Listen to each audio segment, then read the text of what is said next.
Do you need a helping hand getting on the property ladder? With up to a £1,000 bonus a year, a lifetime ISA from the Nottingham could help you hit your deposit target quicker. Open with £10 for ages 18 to 39, available online. Save up to £4,000 a year with a 25% government bonus up to £1,000 a year. Visit thenottingham.com to find out more. Tim, it's good to see you again. How are you? How's things? What are you getting up to? All is good. I'm over here in Sweden. I get to spend a lot of time with the family. Maddie is working, so I'm the daddy daycare, which it's great. You know, she's learning new things every day, and I got to be pretty thankful to have this opportunity. So, just trying to stay positive. It's not easy, with this situation in the world, and I know you guys are going through some things as well. So I'm just doing whatever I can to keep the mind activated, watching hockey, doing webinars and all that, and spending time with my family. Is it a lot of time on the phone with Guy exchanging daddy daycare tips? Yeah, he's a few steps behind, so I'm kind of giving okay, get ready for this. So he's a little behind, so he's got it figured out though. He's good. Obviously, when you and him were in the UK together, you were talking all the time and stuff. Are you and him still like just talking? That's obviously you guys are friends on some level. So you guys still just talking all the time and stuff?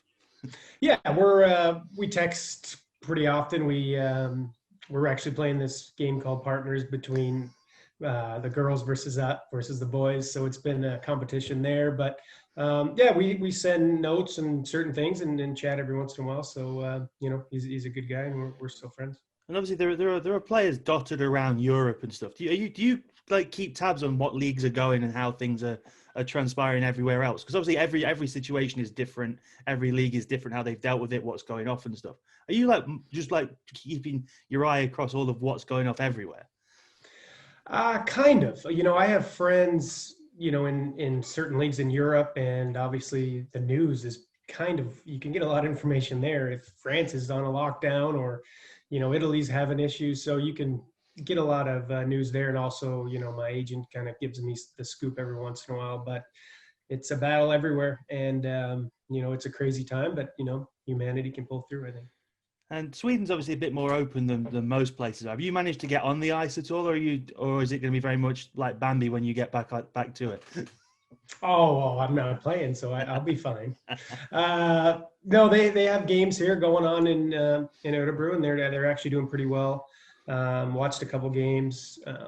They're not a lot of fans, but they're still doing it. They're doing it. I don't know how. Some teams kind of get a little spread with the virus, and then they have to take a break, but they're still doing it. So it's like I said, it's a crazy time, but everybody's just got to battle through it. How do you think you would have done as a player without fans in the stands? Because that's got to be weird. Yeah, I remember I didn't like it. I not necessarily needed the fans, but it was definitely a lot easier to get up for games. But there was some teams that I may have signed with, and I would always kind of look at how many fans they get. I love a big crowd, and I love playing in front of big crowds with energy, the momentum, and that's kind of what you live for as a hockey player.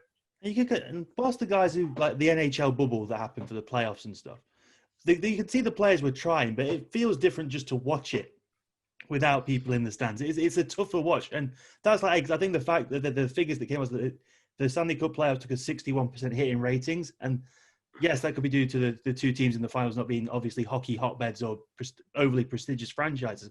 But not having fans in the stands must impact that because it makes it tougher to watch. Yeah, it was quieter, which isn't a good thing. I enjoyed it a lot. It was some unbelievable hockey, but obviously I know the game, and I think the diehard fans liked it. But, it's part of the experience, the playoff hockey atmosphere, especially in the Canadian cities. I think Winnipeg was my favorite to watch when they were in the playoffs. It's definitely not the same, but they did a great job. I mean, 0 cases. I mean, they got it done, and they were professional about it, and we have a Stanley Cup champion. So I could see why the ratings went down. It's too bad. I actually didn't know that. I would assume that they maybe went up because there wasn't a lot of sports going on. But no, the NBA lost 50% as well, so it wasn't just a hockey thing. It was just the people. Okay, that makes me feel better. Maybe because LeBron, it was easy and they knew they were going to win, or I don't know what happened there. But that's too bad about I would have thought more people were going to. I mean, when sports came back on for me, I was like, oh, I'm back. Like I'm alive again. It like woke me up. So I'm surprised it went down. Yeah, I like that. For me, I think it's just because even if you watch a game, you still feel the atmosphere of what's going off. Sure. And I guess if you're flicking through a channel, you could perhaps confuse it with, oh, is this like a training session? Because there's no one. There's the optics of it and the visuals. For sure. How's the Premier League doing with their ratings and all that? They seem pretty good. They've introduced a very controversial pay-per-view system to watch a game. Oh, there we go. Okay. Which has upset a lot of people because it's £15 to watch any Premier League one game. Wow. So if you're a fan of the bottom place team and you want to watch them play the second bottom place team, it's going to cost you £15 to do it. Yeah, it's like you're going to the game. I'll just stick to the match of the day is what I would do. I think that's what most people are doing. Right. But speaking of the NHL, that's a very good segue for what I want to get into for this, because obviously we did the big long version of the show when you were over here. We did after the season finished. We did a recap. But I want to do something a bit different and just focus on your time in the show, so to speak. So, okay, does that sound good to you? Sure, memory lane. Okay, let's do it. So, your first organization you were affiliated with, the one that people probably affiliate you with the most, is the Pittsburgh Penguins, and you signed for them. I think it's 06, 07. You're with that organization. You signed with Wilkes-Barre Scranton. How do you get into? What's the process for them signing you as a free agent? Because, like I've said before, being a free agent being an undrafted free agent is not an easy pathway to make the NHL, is it? No. My story is pretty unique. And basically, I got an agent out of college, and he was friends with Ray Shero and said, hey, can you invite this kid in? And he's like, sure, buddy. So I went in there and got there, and nobody really knew who I was. And I was focused.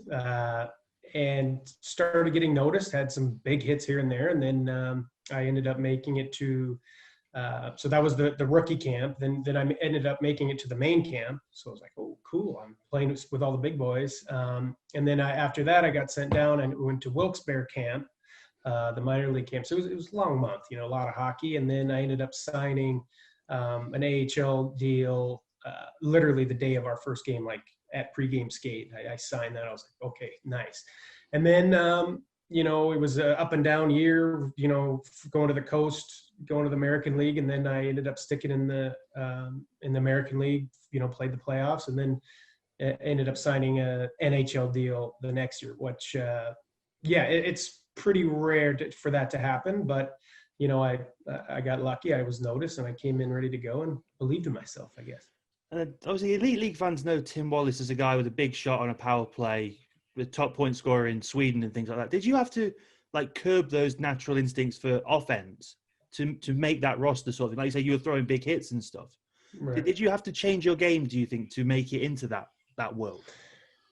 Well, the NHL, the top six, if you call that's like the top two lines, they're world class. And I was not that. It's good that I knew that, and I had to basically, if you're going to make it in the NHL as a pro, or maybe even in the minors, you got to do something good. And I was, structurally sound and good defensively, and I was physical, and I obviously scored here and there, but I was a physical presence, and teams needed that, and I found a way in, and that was a big part of how I made it. And once you get in there, to stick, is even harder. So it was, I think my physicality and what I brought to the table in that sense kind of is basically what helped my career. Obviously, the Pittsburgh Penguins, it's an organization of consequence in the NHL. They are a big deal. When you're brought in there, do you have to speak to Ray Shero, to someone like Mario Lemieux? Do you have any interactions with those kind of guys? Do they lay like the law of the land down to you, sort of thing? Ray Shero, I didn't see him too much. I would only see him, I guess, when I got sent down. And then, but he's professional. He's really, made his name for himself. He's a top-notch GM, obviously won a Stanley Cup. And then Mario, you see him around after games sometimes, and he's kind of in the lounge area, and his presence is, you could hear whispers, "Oh, Mario's here." But first couple times when I was, just kind of get called up, he was there, and I just went up to him and said, "Nice to meet you," But his presence and aura when he's around is different. He's a legend. And then, like you said, the second year when you were in Wolfsburg, that's when you made the NHL team. Like you got to experience that. Who tells you that you've cracked that team?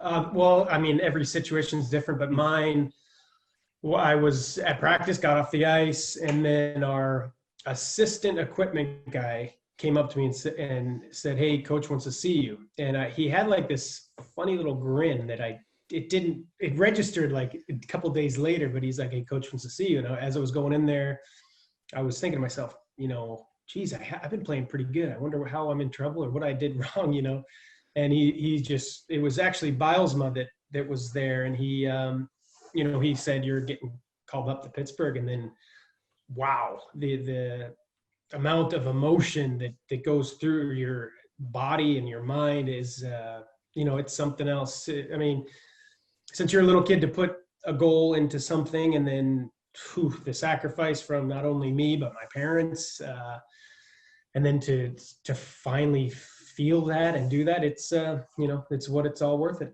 And who did you make your debut against for Pittsburgh? It was in New Jersey. It was in New Jersey. So they have Marty Brodeur in goal then?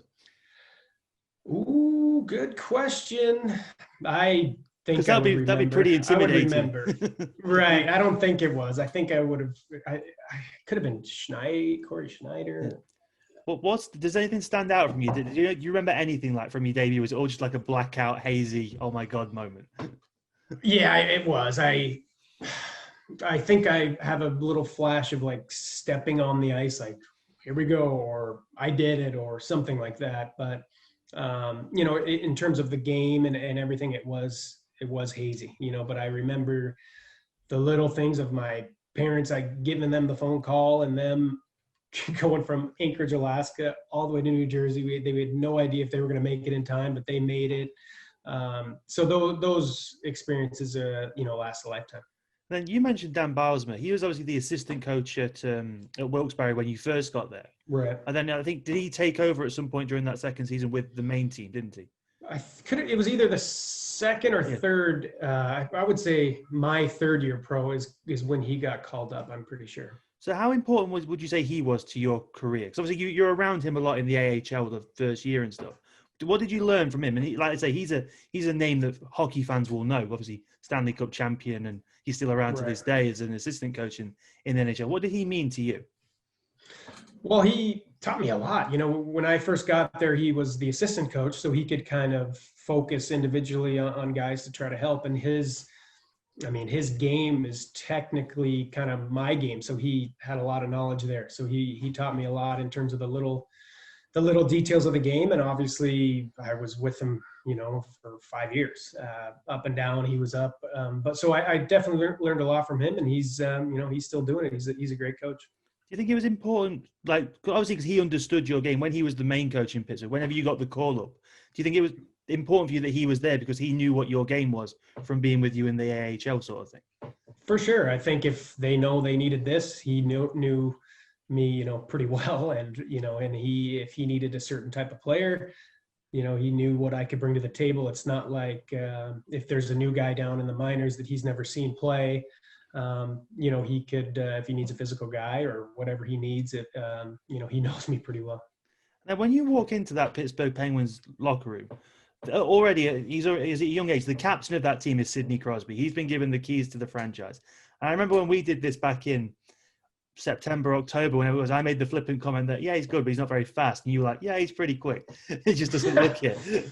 But tell me about Sidney Crosby, the leader in that room. Even at that age, when you come into there, does he welcome you in? Do you have to, sort of thing? No, he's really, really nice guy. He's a true professional. Everybody kind of knows that. But, Pittsburgh's got to be lucky. They're extremely lucky to have him. They were almost went to Kansas City, or you hear those rumors, and then that ball landed on number 1 for the first overall pick, and then look where the franchise and the city of Pittsburgh has gone, and he has a lot to do with that. But he was really nice to me every time I was called up or called down. Hey Wally, how you doing? He's a true leader and a really nice guy, and he's really fun to watch on a day-to-day basis. And like I said, when you're watching him day to day, is it impossible to not learn something from watching him just train? See, that's the thing. Basically, all you can learn is, man, he works hard. But the other stuff is can't really do a lot of that stuff. So he was. There were certain drills I vividly remember. It was like a 1-on-4. Where it's one guy versus the whole team kind of in the D zone. And normally it gets broken up and it keeps going. But when he would go, it was like, oh boy, he would protect the puck against 4 NHL players. And it was like 30 seconds of like, gosh, we got to get the puck from him. Like it was crazy to see that at an NHL level where he would just keep the puck against 4 guys. It was fun every day. I also remember one time it was preseason, or it was, before the camp, and we were just skating, to get ready for training camp. And it was at the end of practice. Malkin was out there, Crosby was out there. I was out there with a few other guys, maybe 10 guys. And the ice was seriously so bad, like this much snow. And we were playing 3-on-3 at the end, and it looked like crystal clear ice for them. I don't know if hockey fans understand what that means, but if there's snow on the ice, you can't stick handle, you can't pass, the puck's bouncing, and they made it look. That was one of the most fascinating things out of my whole career was at that time watching them be able to control the puck like it was nothing. The puck's moving, the snow is flying everywhere, but they're still able to. And I was like, wow, these guys are top notch. Like I said, when you watch guys like Crosby and Malkin and Letang and guys like that on TV, you think, oh wow, is it different watching them in person, especially when your eyes level with them? Right, it is.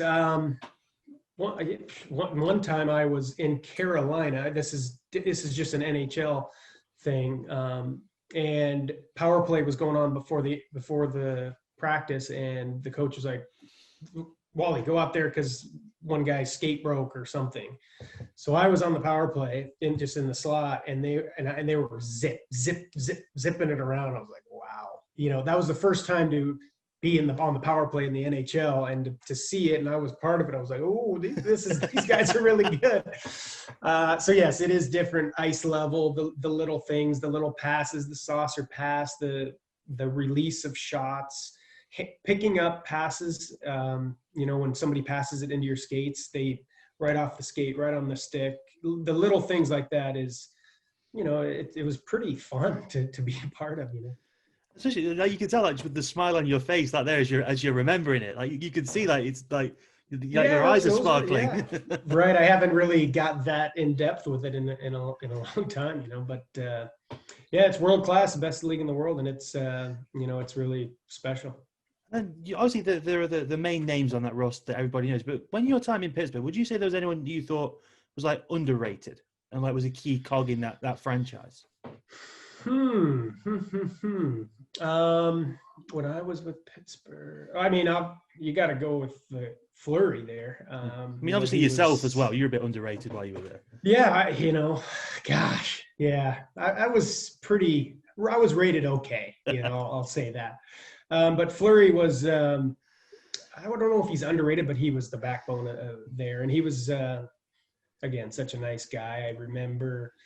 Probably I'm 10 games in and I'm not playing a ton, and he's playing, and we're going out for maybe the second or third period, and we're next to each other, and he looks over at me, he's like, "Man, you're not playing too much tonight, Just stay with it." And I was like, "You're worried about me? Know that I'm not playing. You're starting. It's the third period." I couldn't believe that he was that nice and aware and calm at the same time. But yeah, I think he was. He's an unreal goalie and still is. Is that that's almost like a life lesson I imagine you take with you, that a guy like him, superstar on the team and all of them, that they care about a guy like you on the team. Is that something that you've just taken with you throughout your hockey career? Like, you've got to treat everyone with respect, and that when someone like that does it, it kind of like opens your eyes, doesn't it? I imagine. It does. I mean, that's the way I was raised, and, to be humble, and that's kind of the way I am. But, most of those NHL guys, besides a few, are, very nice people. And if, GMs and ownerships, they find out who the bad apples are anyways. So, that moment though was something for me to, it caught me off guard that he knows that I haven't been playing too much. While he wasn't the backup, he was playing that game. And that was like, wow, what a nice guy, just to be aware of my playing time. As a segue to that, I was doing an episode of this with Sam Gospel yesterday, and he was saying that obviously he wasn't playing with us all the time. He was playing with Leeds, but he was training with us, and he was like saying like he was really like smiling when he was saying like how you and Guy would keep tabs on him and check on him, make sure he was okay in Leeds, and that kind of like that I just felt the synergy in those two from talking to him and then you mentioning that. It just felt like, what I mean. Yeah, it all comes around. Yeah, for sure. I like Sam. Me and him always had little battles in practice. He was a fun guy. He spoke all about that, how that became a ritual thing. You couldn't leave until you scored, and he wouldn't leave, and he wouldn't let you score. Yeah, he's quick. He was good on breakaways. He was good. Because he's little, he's quick, and because he's really quick. From what I found out the other day is that he didn't start as a netminder; he started as a player. So he's skating a bit more. So that's why he give you all the information you needed going into playing again. Yeah, now I know. Now, one of your big, well-known incidents in the NHL, and I know you spoke about it when you were with Milton Keynes about the fight with Lucic. You did a big like 15 minutes on it also. And I don't want 15 minutes on it also here. What I want to know is like, because some Panthers fans may not have watched that when you did that. So when you spoke to Milton Keynes to you. Now, from watching the clip, it looks like you instigated the whole thing. You were trying to get him to go because I think Pittsburgh were losing the game at the time. Mm-hmm. What do you remember about that fight? Because obviously he's a giant of a man. Like, you're not small, but he is huge. Yeah, that was just kind of another blur. Basically, our coach at the time, Terry, and actually before that Lucic, he was kind of messing with Crosby. He was kind of, fake, like he's going to beat him up, like messing with them. And then right as that happened, I got a tap in my butt that I got to go. So I was like, oh boy, does he want me to fight him? What is going on here? So I lined up next to him, and it was pretty annoying what he was doing. And I just kind of bumped into him off the draw, and then boom, he hit me in the back of the head. And then I don't even know why or how I said it, but I said, you want to go? And he's like, yes. I was like, oh, crap. So then I was in too deep, and then just kind of, I did all right. He actually didn't really hit me, but he was hard to tone down, I guess. He was a strong man. And then there is a comment on this fight left 11 years ago on a YouTube video from a user called Mav51. Don't know. Hopefully Mav is watching this. We never know. And all it says is, Wallace is a goon. Wow. Wallace is, I'll take that. I think that's a positive. I'll take that. Wow. I thought it was going to be worse the way you led that up. Wow. Yeah, I mean, thank you. Thank you, Mav. Everyone else is giving you respect, saying fair play for going up against this big guy. There's just one guy calling you a goon. Yeah. I mean, goon can be good and bad, but I'll take it. Now, I spoke to Kevin the other day about the trials and tribulations of like social media and sports and things. Because I know when Kevin his first few games, they didn't go as he wanted them to, and people would get on him on social media, and I'd see him liking comments and stuff, and he just said, sometimes they're funny. like it's just funny. He says you have to like it. Now, right. Mr. Gary Moran tells a very funny story that you unfortunately told him and everybody gets to know. So I wonder if you could endear us with your early 2019-20 social media experiences. Because you're a guy, you're on Facebook, like personally, you come across Panthers pages and stuff like that all the time. Tell me about your experience early on in that 2019-20 season on social media. And calling me out, huh? Yeah. People are going to love this. Yeah. Yeah, it was beginning of the year. We obviously had some slumps, and then it was, comments were there. A lot of comments, which I was like, whoa, these, it's pretty intense over here. And then we win. And then I was like, okay, let's see what's down in the old comment section. One comment, I was like, oh, all right. And it says, Wallace, you're still, bad word. And I was like, oh my God. That one was funny. Like that is funny. So yeah, Gary and Dan, thanks for bringing that up. I needed it on record. Yeah. And I'd rather have it on record from you than have Gary on and him tell his version of it, which is obviously a bit exaggerated. Right. Yeah, normally it's like 50 comments and then it turned to one. I was like, oh, well, let's see what this positive one is. Not so much. Are you almost glad that you came up in an era where social media wasn't a big thing? When you're a player, like it came into the scene like later on in your career, didn't it? How do you think you would have coped in like today? Because obviously you're not on Twitter and stuff. So how do you think you would have coped with it in this stage, or is it just something that just doesn't bother you? Yeah, that's a good question. It's changing. Did you see Social Dilemma on Netflix? Yes. Yeah. That pretty much sums it all up. Yeah. And I don't know. That's a tricky. I'm already in my head enough to have to deal with that. It's got to make things tough. It's not good for a lot of athletes, I would say. What's that? It just made me laugh when Kevin, like I said to him, I see you liking these things when people like putting like car crash with the 2 R's and things after he lets in like a few guys. I see you liking this. And he's like, sometimes it's funny. That's a good way to go about it right there. It's a very good way to go about it.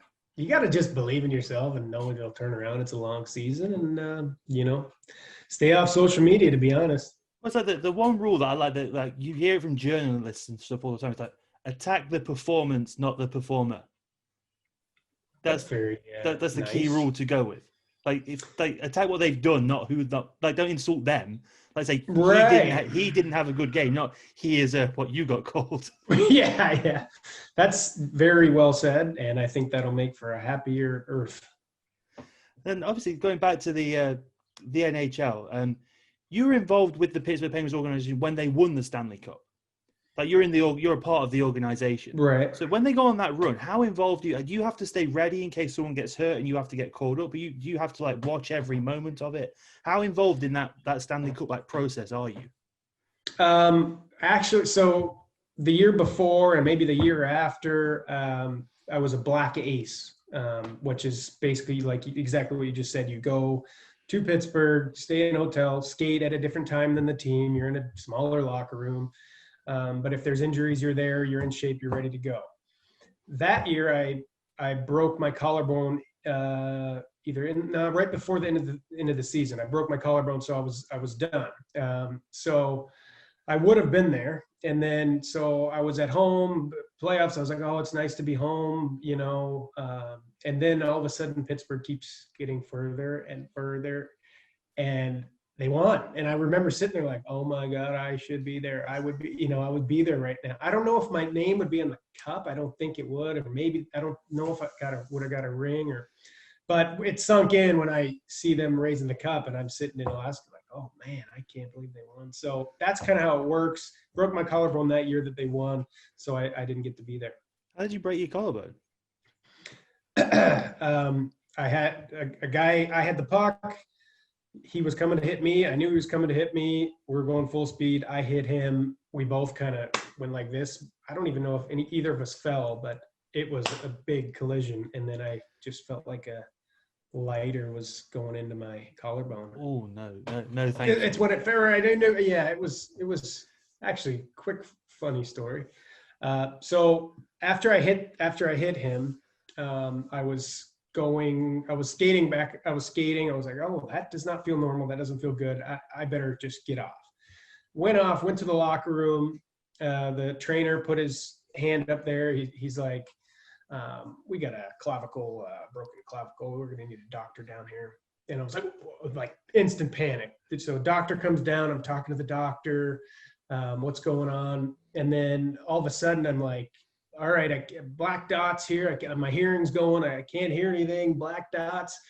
And then I just fainted because I don't know. My body needed to reset. So I laid back. The doctor's over me, and I opened my eyes, and I felt like I was asleep for like 30 minutes. And I woke up. Pain was instantly gone, and all the doctors were like, "Are you okay? Are you okay?" But my trainer there still makes fun of me. He's, black dots, fainted, woke up, no pain, back to normal. It was such a reset button, but that trainer said he's still never seen anything quite like that. And obviously we touched on the Milan Lucic fight a minute ago. And like you said, that was part of your role in the NHL. That's why you're an energy guy sort of thing. Has your opinion, because people are allowed to change their minds on things, and as you go through life, different experiences, like that you can change how you think. Has your opinion on fighting changed since then? With all the new information that comes out and just the way the game is going, really. What was your opinion on it then, and what is it now, sort of thing? When I first played, it was crazy, barbaric, tough. In the American League in the East Coast, that was some stories, some very tough, scary humans there. And then it slowly started to evolve a little bit less. But in the NHL, it's also getting less big, tough guys, but fighting always has to be in the game. It has to be. I think it's a way to discipline the game. It's your own police force through not being an idiot. If you're an idiot, you're going to get beat up. And that saves a lot of injuries, I think, from guys being dirty. But it's part of the game, and if you're down a couple goals, you can get momentum. You can intimidate teams if you have a tough team, so it can work as an advantage. Or you could the Detroit Red Wings. They never really had a fighter forever, and they did well. So it goes both ways, and that way can almost ruin my point that they can still win with it. But I think in terms of the game, I think there always has to be fighting. Well, you say the Detroit, they didn't have a fighter, but they've got a guy like Nicholas Cromwell who is going to destroy you if you're not looking. So they still have that intimidation presence. Right. It's not fighting, but the physical side of it still is there in that team. Because the hits he laid, right, ridiculous. I didn't like the way those looked. He just throws his butt into you. Man, yeah, those look very painful. But physicality, you pretty much got to have that to win, I would say. And the thing is that nowadays, your fighters have to be able to play the game. Someone as a localized example, Guy Lepine. He is like the prototypical heavyweight that exists in the modern game, isn't he? He can log a ton of minutes, he can play the game, but if you get out of line, he's going to sort you out. Right, and he's a valuable asset to have on your team. Those two facets of the game, to be able to be tough, like heavyweight tough, and play and skate. He's undercover. He's fast. We do a race long drill legs. At the end. Yeah, he's undercover. He beats everybody in these races we do. So again, that's rare, and that's why those guys are valued to have on your team. When you say sneaky fast, it's like, yes, George Golovkov's is a fast player, but the way his legs move makes him probably look a bit quicker than he actually is, because he's just 100 miles an hour compared to Guy with sometimes he doesn't overdo it. That's how he skates, but he's fast, so he's doing something right. Yeah, it's just like when you watch the difference, it's the thing in the different styles people have, isn't it? Like some people just glide across the ice. Then you got George who's 100% in every muscle is going in every direction. It's just interesting to watch that kind of thing. It is. And what else is interesting, when he picks up the puck and just starts skating with the puck, you could hear the fans in Nottingham, oh, just because the way he's going so fast, The best experience I had of that is your year in Milton Keynes. When that shootout game where you I'll say you stole the show in the shootout and won the game.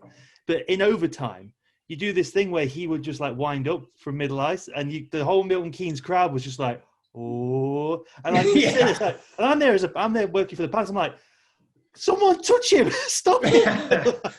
Yeah, you can't let him wind up like that. Speed, it's dangerous. It's good to have on your team, but so Milton Keynes does it, and Nottingham, when George gets the puck, they have that gasp. And then hopefully doing it in Sweden somewhere at the moment, because he's playing with Deutsche. Right. I'm sure. Well, it'll be a little quieter in the stands there right now. But. Maybe the opposition team are doing it. Right. So do you ever foresee a situation where fighting isn't in the game of ice hockey? Or do you think it's always going to be, it always has to be, because it's like grandfathered into the sport? Because obviously, as more information comes out about, CTE, concussions, and do guys actually know what they're getting into? And that's a whole nother debate down, like, for other more educated people than me to have about that sort of thing. Right. Where do you see the future of that in the game? I think it's going to evolve where people don't know how to fight, which will cause less fighting. I don't think they'll ever just straight get rid of fighting in the NHL, but all the leagues, I think in Quebec, even in the American League, they are, 5 fights a year max, or you have to leave your helmet on, or you get suspended if so they're slowly taking it out of it, and with that happens over time, guys aren't going to know how to fight, so they're not going to want to fight, and then they're going to the NHL, and it could evolve to very little fights in the game, but I don't see the NHL ever getting rid of it. So you mentioned about learning how to fight, learning not how to fight. Because like having a hockey fight, I've never had a hockey fight or a real fight in my entire life. I'm not the type. Sorry to laugh.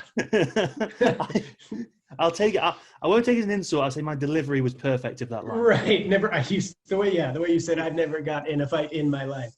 Yeah. So, like I imagine that a hockey fight is different to a fight on the street sort of thing. How do you learn, or who teaches you how to have a hockey fight?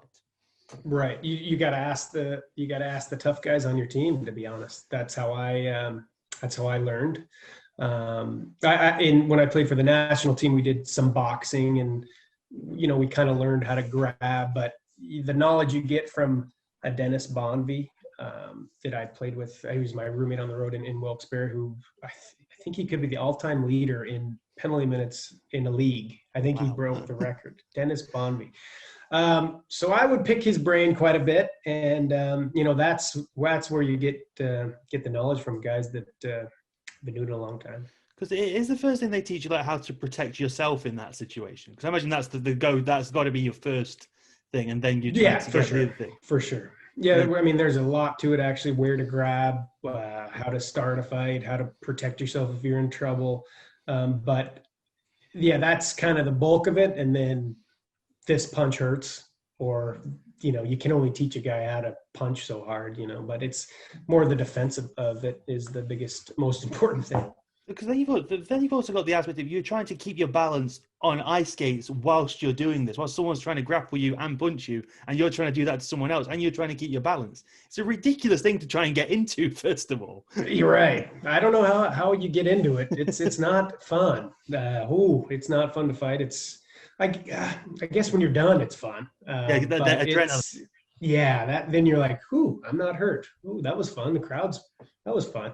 But yeah, it's a skill. It's not easy, and takes a lot of time in the gym, and then you got to have it in your brain, I guess. I mean, I was not it, but the guys that were, they had their eyes turned black, and it was, oh boy, keep your distance. Would you say Lucic was the biggest guy you fought then, or was there anyone bigger you ended up going with in the Coast or the AHL or something? No, he was definitely the biggest and the toughest, I would say. So that was the last time you went after a big guy. I mean, I fought some big dudes, but he was the toughest guy I fought for sure. And then your time in Pittsburgh comes to a close then. You've been part of that organization. Like that's all you know, like NHL wise and stuff. What would you say the biggest thing you learned just being part of that organization was? Well, it's, true professional organization. And, when we were, I was there for 5 years, and it kept developing. My third or maybe my fourth year, we got a brand new rink in Pittsburgh. We got a new practice facility in Wilkes-Barre. And from top to bottom, from every single front office worker to the media team, to obviously the coaches, to the equipment guy, to the strength coach, was all true professional, positive, trying to win, having fun. that's the way they're running things, and it's obviously showed a lot of success over the years. And does that filter down through the teams? Like, the standard that Pittsburgh set, does that filter down to Wilkes-Barre and then down to the East Coast affiliate? It does. In terms of on the ice, the players, we have the same systems in from Pittsburgh and Wilkes-Barre. I don't know. I played in other organizations, but specifically that organization, when I was there, it was the same. So you knew, when you went up, okay, this is our forecheck, this is what we're doing, you should know it, and it helps. I think that's a good thing that they've been doing. So when you get called up and you play in the NHL, it's actually it's almost easier because all the passes are right on your tape. Everybody's where they're supposed to be. So it was, the other teams are a lot better and they're more dangerous. But when your team has the puck, and it was almost easier to play up there. And one thing that always stood out to me is that after I did the first version of this show, the first ever episode was with Jason DeSantis, and he mentioned that a lot of the drills you do in training were things, because you played with him in Wilkes-Barre. He says that a lot of the stuff you were doing in training was he reminded him of being in Wilkes-Barre. Did that stuff just stick with you, what you did out there, as particularly you thought it was just really good? Yeah, I did. I did think I've had some great coaches throughout my career, but always in Wilkes-Barre, we had some great coaches. Todd Richards was there, who just won a Stanley Cup. Obviously, Dan Bauzman, Todd Reardon went in Washington. John Hines coaching in Nashville. Those are my coaches. So I learned a lot there, and I learned a lot from whoever coached me, and I just took kind of the best things from each of them and the drills and what philosophies I liked, and put my own little flair on it. But they have some good we did some good drills back in Pittsburgh and Wilkes-Barre. And just like your time in Pittsburgh came to an end. Was there a chance for you to stay there in what you knew, or were you looking to go somewhere where you could perhaps get more game time in the NHL?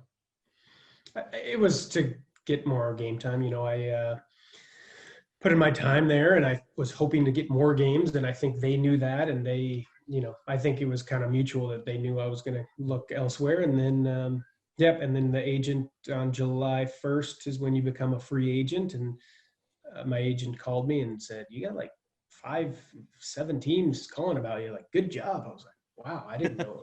I didn't expect that." I just ended up signing with the Islanders.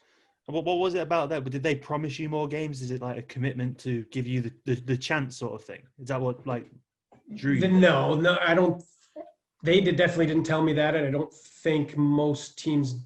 They may say that, but that's not the best thing to say, because it's up to the player to come in shape, ready to work. But I told them that I guess I could have hunted for more money in the American League, because I was getting a two-way, and I told them that I wanted to play in the NHL. I can play in the NHL, and that was my goal. It wasn't about it was playing in the NHL, and with that team and maybe that lineup they had, I thought, okay, maybe I can make it. So that's kind of what my thought process was.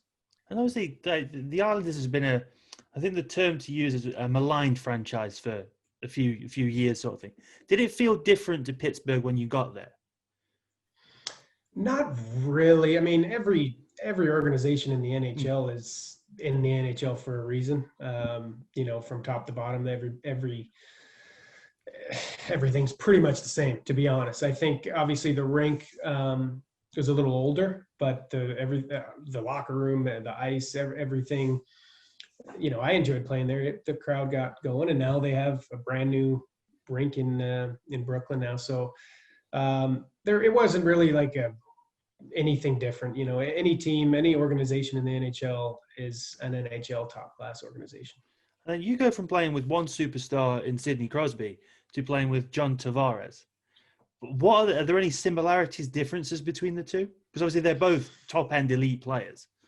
Right. They're pretty similar players. Tavares is, I don't want to say more impressive than Crosby, but, he didn't have Malkin to play with, or Letang, or all those big dogs, and he was playing with Matt Molson for how many years? I don't know if you've heard of him, but Molson got a lot of goals playing. Quick score goals. He didn't like back checking, from what I remember. Yeah. So that part of it was impressive, and look at what he did for that organization. And it was, again, every day in practice you get something front row, fun to watch. The things that they can do. So he was a superstar. And is there a difference in obviously in Pittsburgh, you mentioned all the coaches you had there. When you're in New York, I think it's Jack Capuano who's your coach in New York. What did you like? Because obviously every coach is different. They all have different styles and things. What did you learn from Jack Capuano, if I'm pronouncing his name correct? Yeah, you just said it right. Cappy is what you call him. He was a player's coach, which is nice. He was really easy to talk to, and talking about football and created a good environment, good atmosphere. And he, obviously every coach in the NHL is a good coach because they're in the NHL. But I learned a lot from him as well. I played 30 some games up with him, and I enjoyed playing for him. He got the boys going. He was fun to be around and created a really positive, fun environment. So that goes a long way. As I say, it's 30 games with New York, 24 games in the AHL, and then for the first time in your career, you get traded. It wasn't traded. It was picked up off waivers. Okay. The thing lied to me then, what I read. yeah. That's right. Yeah, so that's a different... so how does that... Yeah, go? So were you on the way back down or back up when you got... Right. So I got sent down from New York, so I went to Bridgeport, and then I think you have 24 hours. So the next day, we had practice, or maybe an optional practice at noon. So I got on the ice, and I literally skated 2 laps, and the coach in Bridgeport was like, "Wally, get over here." I was like, "What?"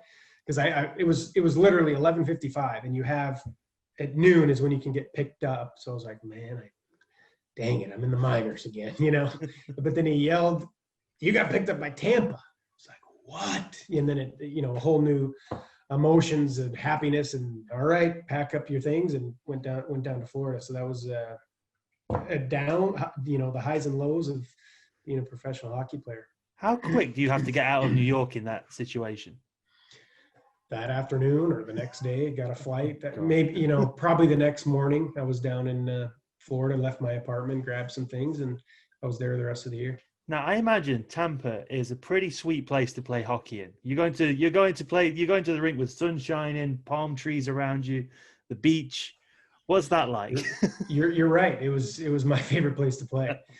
Man, to go in the rink your whole life in Alaska, cold Indiana, wherever I've played, Pittsburgh, Wilkes-Barre, and then to leave the rink and go in shorts, and you could actually get your car washed, and you come out, your car's clean, palm trees, beach right over there in your shorts. That was the top of old Tim's life there. Living the dream. Yeah, that was it. And then you walk into that. But again, it's another team that's stacked with names that everyone's going to know. Guys like Steven Stamkos, Marty St. Louis, Victor Hedman, Vinny Lecavalier. Now, someone like Marty St. Louis probably had a similar path to you to the NHL. He's a smaller guy, but he was an undrafted free agent. So was he someone you almost looked up to as a peer sort of thing with the path he'd taken? Right.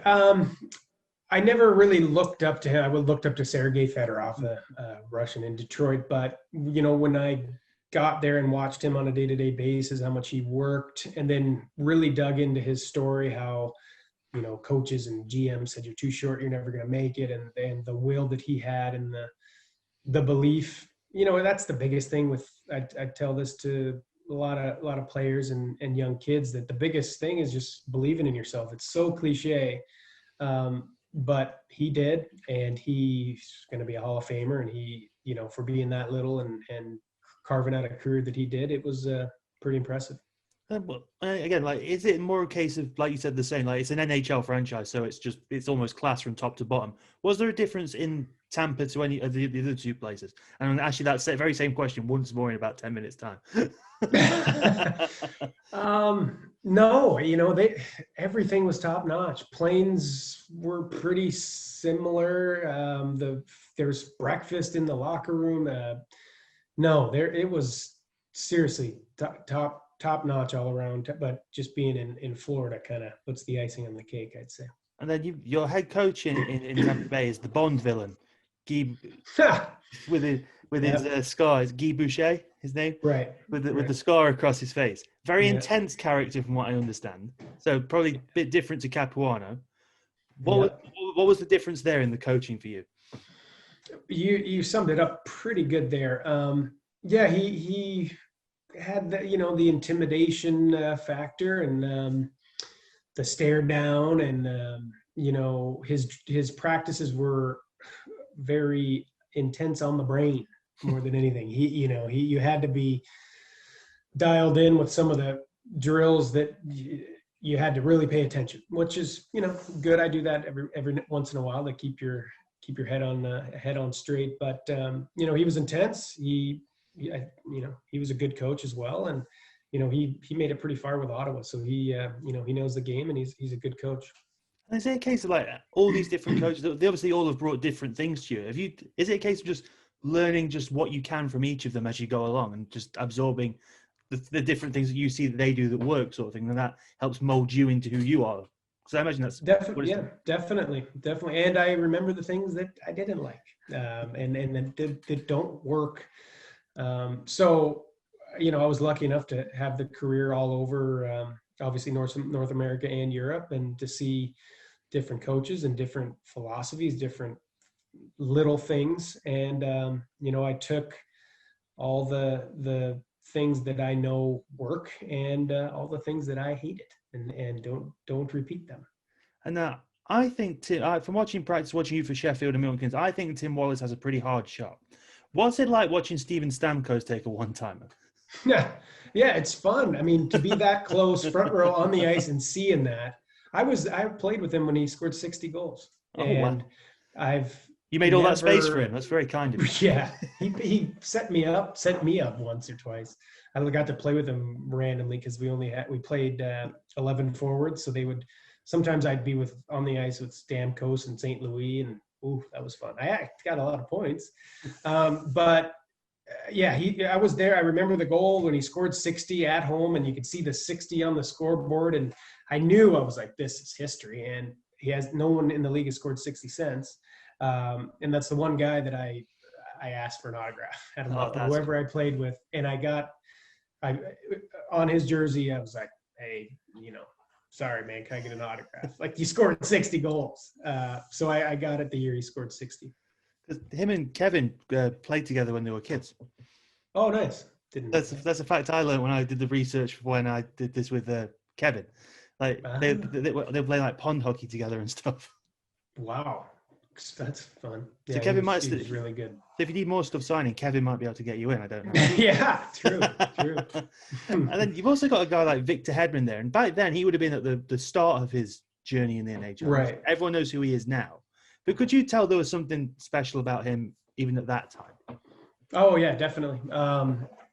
He definitely got a little more leeway because he was Victor Hedman, and he could, some games he wouldn't play that well, but the smartest thing they did is they kept playing him.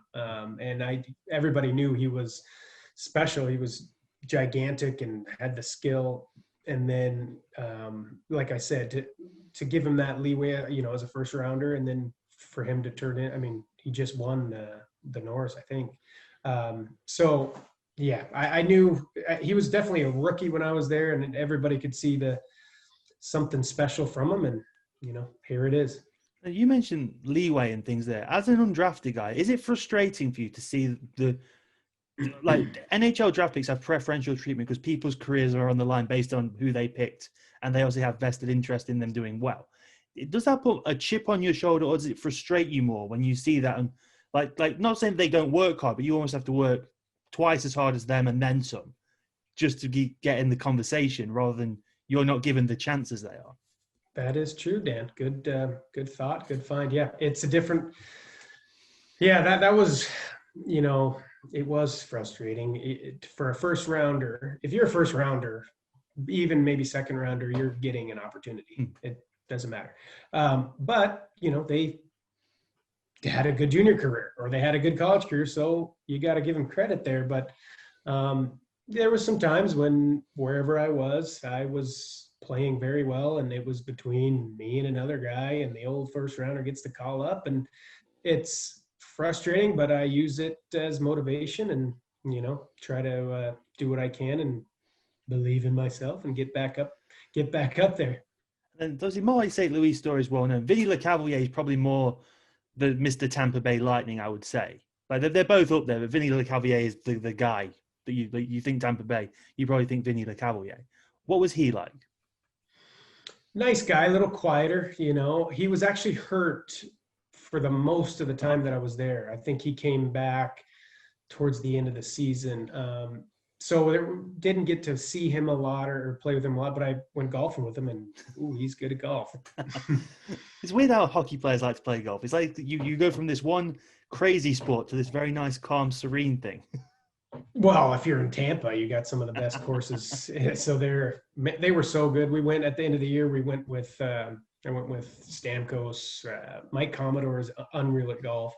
Stamkos is so good. St. Louis, Lecavalier, like they were seriously some of the best golfers I've seen.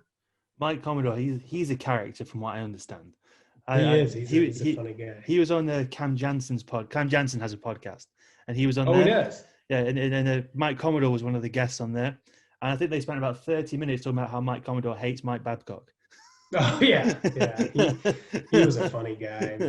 He was... With the curly hair and everything. Yeah, we got along really well. He was one of my good friends when we were down there. He was towards the end of his career, and he was kind of didn't really give too much about things, and he was hilarious to be around.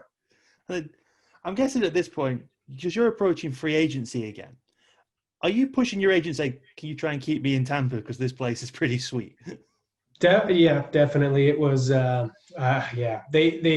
minor league team won the Calder Cup there, so they had a ton of guys to call up and give opportunities. I played well in Tampa. I thought I was going to go back. I was hoping to go back, but for a developmental or whatever, Steve Yzerman made the decision. So I had to look elsewhere. Obviously, Steve Yzerman, his name is well known in the world of hockey. Did you have ever have conversations with him about things? Yeah, at the end of the year, the end of the year meeting, that was the first time I've met him in person, and solid questions, and had a good exit interview, and it was pretty cool to see him and talk with him. He's a hockey legend.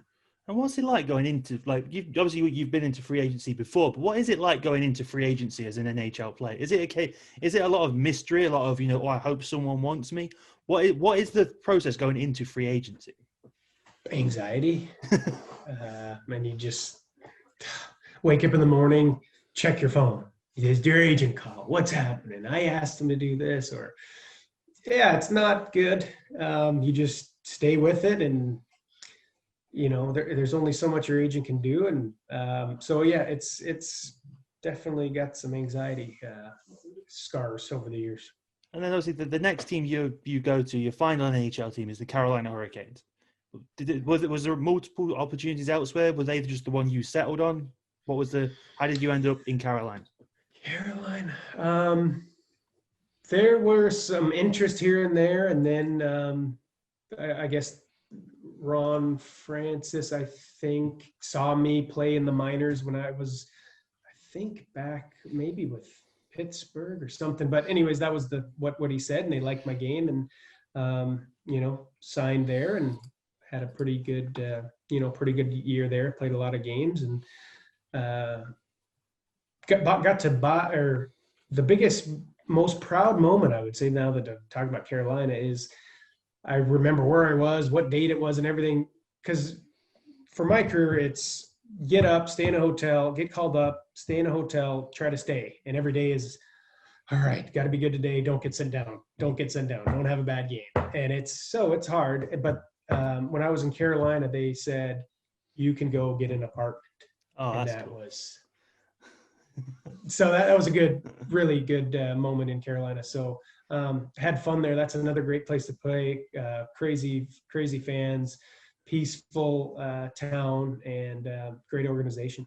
And is it the stalls that run the show? When you're there, I imagine it's the stalls that are running the show when you're there, pretty much. And obviously, Cam Ward is there. Right. What's it like shooting against Cam Ward in training? He's good, nice guy. He was actually pretty normal for a goalie. Nice guy. The Staals were Jordan and I played together in Pittsburgh, so we knew each other. They were nice guys as well. Actually, Jordan was so nice. He let me keep my car at his place over the summer, and he actually brought it to the shipping place and shipped it off. So he's a really nice guy. And when we talk about underrated players in Pittsburgh, he would count as one of those, I would assume, because he always flew under the radar there, and he was always really good. Oh yeah, he's solid defensively, good on draws, smart. His first year, he had 30-some goals, I think. So that takes away the underrated. But when you're the third center below Crosby and there Malkin. you go. Yeah, true. Yeah, he was huge to have on that team. If you're deep in the center, up the middle, then you're going to have some success, I think. And obviously, like you said, it's a different lifestyle in Carolina. It's a quiet, like say, a nice quiet town opposed to the lifestyle in Tampa. How did you find that adjustment going from there to that? It was easy. It was no problem. I mean, it's not like I'm I need a mall or I need a club or, every city in the NHL, for the most part, I think I've never really been or played in Edmonton, but every city is unreal, to be honest. And it's, I got more things to focus on than what I'm going to do in this city. You know what I mean? Well, when you're in Tampa, did you go to South Beach? Because that's all everyone talks about when they talk about Miami is South Beach. No, that's pretty far away from Tampa to Miami. So, but we did go to the beach every once in a while. But just walking around in the town, getting that sun and playing hockey it's something else. And then one of your assistant coaches in Charlotte is Rob Brindamore, who's obviously the head guy there now, and what he's done with that team since he's took the reins is incredible. Right. Could you tell what he was like destined for when you were there? Like, did he have that just like driving him to go that way? Definitely. Yeah, when I was in Carolina, he was one of the assistants in Carolina, and he was intense. You don't get to hear too much from assistant coaches in the NHL, I guess, but he found a way to not get noticed, but he would do extra things after practices. I had to go do a few bike rides with him, and it was hard to keep up with him when he was retired. He's so strong and in good shape. He was intense, smart guy, loved the game, and a good speaker, which I think goes a long way for a guy that played that long and knows the game. So I had a feeling he would do a great job. And obviously that time in Carolina, that kind of finished your NHL story. Was there ever any point you thought you were going to carry on in the NHL, or were you just like, I've had enough of the up and down, the moving around, I want to find somewhere I can settle for, even for just a year, I can actually just settle in one place? Right. Yeah, it was a little bit of both. It's hard going up, down, make it, don't have a bad game. And I was planning on staying in North America, and I think I had a few deals here and there that, maybe an agent did the wrong thing. And then it got a little later in the summer. There was still interest. I still was planning on going somewhere, and then got a deal out of nowhere from Sweden, and looked like a fun time. And it was there. It was on the table, and I said, I'll go back. I'm going to go work on my offensive game. Your mind is so ingrained in playing in the NHL that I seriously believed and thought that I would go back. Had a really good year in Sweden. All right, I'm ready to go back. It's not that easy to go back, to be honest. Is it one of those things when you're coming up through juniors, you're getting into the NHL. Do you get locked into that bubble that all there is the NHL? And then suddenly you find that there's this big world of ice hockey outside of North America, and it's an eye opener and a relief almost that you don't just have to exist in this one bubble. Yes, it was. Yeah, that was my first feeling, I guess, when I got here. It was, I can breathe. I'm not going to get sent down tomorrow. I can play.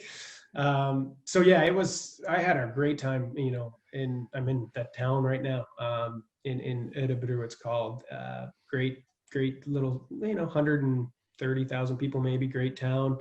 And I had a lot of fun. And then if we, so say all your European stories, your time in the Elite League, that's all in the episode of this, that episode 4, episode 2, I think you were back in October. I think all that stuff is in, and people can go and watch that then. But if I had to, and I can't thank you enough for all the time you've given me today for this. This has been so for a nice guy, Dan. For a hockey nerd like me, for these stories about Crosby and things. This is fascinating. Great. If you had to look back in your time in the NHL, and if there's one story that makes you laugh, makes you smile, it can be on the ice, off the ice, on a road trip, just anything like that. Because my one rule on this show now is because of the state of the world, it has to finish on laughing. Ah, nice. I get one time we were on a road trip after a game, and it was in Pittsburgh, and we were getting on the flight, and it was a tough loss, and it was young I was probably only played 10, 15 games, in every game and everything to me, and we lost. It's a bad game, and we take off, and maybe there's a little bump, and our tough guy, Eric Goddard at the time, like scary tough, had a bowl of spaghetti in it right on his suit. And everybody's like, oh my God. And Peter Sikora, funny veteran, played over 1,000 games, Czech guy, walks back, and he is like hysterically crying, laughing so hard because he's yelling, he's punching things, F word, and Sikora's giggling, and other people, you could see them try to hide their giggles. So I was like, I got to keep my head down. I cannot laugh in this situation. But that was a funny one, just because, you got Sikora, who's played 1,000 games. It's just another lot, it's kind of, and my mindset was, oh my, and to see it made me feel good when Sikora was laughing like that. But yeah, I mean, there's a lot of stories. It was hard because it was, well, obviously with the role you played, you would have got involved in a bit of chirping, I imagine. Right. What was a good one you got, you would say, where someone you were like, yeah, fair play, you got me there? Oh, well, every time you go by the bench, when you have a call-up number, I guess, I had 63. And so I would always be, I'd be playing physical, and guys would be mad at me. And whenever you line up by their bench, and your back's to their bench, you get nice number, nice, they rip, and you just keep your head down and just take it. There's nothing you can do. So you'll get that one. One time I was first couple of call-ups in Pittsburgh. We were playing against New York, and I was on the forecheck, and I smoked Mark Streit, I think, one of their skilled.